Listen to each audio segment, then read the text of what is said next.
Bonjour à vous et bienvenue sur Congo Design Art TV pour cette édition de Histoire et théorie du design. Nous sommes au numéro 4. Alors, nous allons aborder sur cette partie tout ce qui concerne les éléments théoriques qui sont liés au design. N'oubliez pas de vous abonner sur Congo Design Art TV et de suivre. Alors, quels sont les principes théoriques que nous allons aborder dans ce module? Nous allons d'abord en premier lieu parler du design occidental, les principes théoriques qui sont liés au design occidental. Alors les pays dans lesquels nous allons vraiment nous attarder, c'est l'Angleterre, la France, les États-Unis et l'Allemagne, qui sont des puissances industrielles.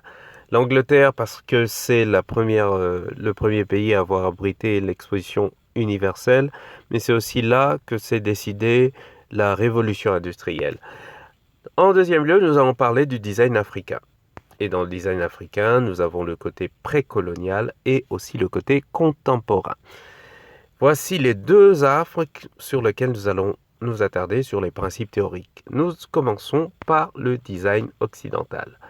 Alors en Angleterre, nous avons un personnage célèbre qui s'appelle William Morris, qui lui est de 1834 à 1896, en vous rappelant qu'à partir de 1800, nous avons également le côté colonisation avec le mur de Berlin, le partage de l'Afrique.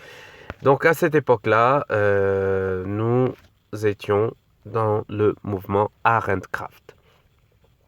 Alors, quel est le principe de Art and Craft, qui veut également dire art et artisanat? Le style Art and Craft fait essentiellement référence au recours à l'artisanat, notamment dans l'architecture, dans le textile, dans le mobilier, dans la poterie et dans le métal et dans le travail du verre. Ça, c'est l'une des particularités de ce style. Mais nous allons voir le côté théorique. C'est aussi la théorie Art and Craft. C'est au départ un mouvement artistique qui touche la création d'objets avec une esthétique expressive. Donc, au départ, c'est un mouvement artistique, mais dans l'esprit de la théorie, on va toucher vers la création d'objets. Or, la création d'objets, la fabrication d'objets, c'est un des éléments du design. Quel est le principe de cette théorie? Le principe de cette théorie repose sur la démocratisation de l'art et des savoir-faire. Quand on est dans le mouvement Art and Craft, on considère que l'ouvrier peut devenir un artiste épanoui qui réalise des objets de qualité. Donc tout ce qui est réalisé par l'ouvrier a une qualité exceptionnelle. Et c'est dans cette optique que nous verrons prochainement dans les prochaines vidéos quelques illustrations de l'art and craft pour que le côté théorique soit associé à des images pertinentes. On passe à notre deuxième principe théorique, c'est la théorie du minimalisme. Le minimalisme très présent et très connu dans différents types de domaines. On parle de l'architecture, on parle également des objets. Le principe de cette théorie repose sur l'usage strict, essentiel des formes avec des formes simples et dépourvues de tout ornement. Dans le minimalisme, on n'a aucun élément ornemental qui est contraire, qui est vraiment le contraire de l'art and craft où on avait vraiment un côté très ornemental assez poussé. On parle du minimalisme en architecture, en design, mais également dans la mode. Il y a une mode qu'on peut appeler mode minimaliste. Il y a des objets très minimalistes. On passe également à la théorie du fonctionnalisme. Alors là, c'est un élément très essentiel. Le fonctionnalisme avec ce credo qui vient de Louis Sullivan, qui est un architecte américain. Alors en anglais, on traduit simplement Form follow function. La forme suit la fonction.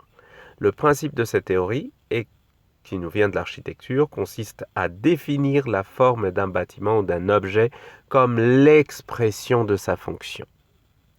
Donc la forme est issue de sa fonction. Si l'objet est aussi simple et carré, c'est parce que cette simplicité du carré nous offre la meilleure fonctionnalité. On parle du fonctionnalisme en architecture, en design, mais également en sociologie. Nous passons au suivant, c'est la théorie du futurisme. Alors, le principe de sa théorie est de pouvoir se détourner du passé et de proclamer son adhésion au progrès technologique. Il y a des designs très futuristes.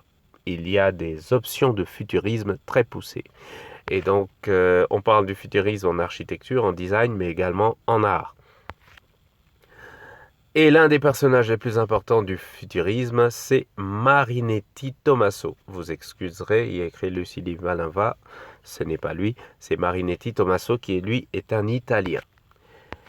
Après, nous passons à la théorie du design organique. Le design organique, le principe de cette théorie est de restituer partiellement l'esprit de la nature dans les objets, aussi bien dans les bâtiments.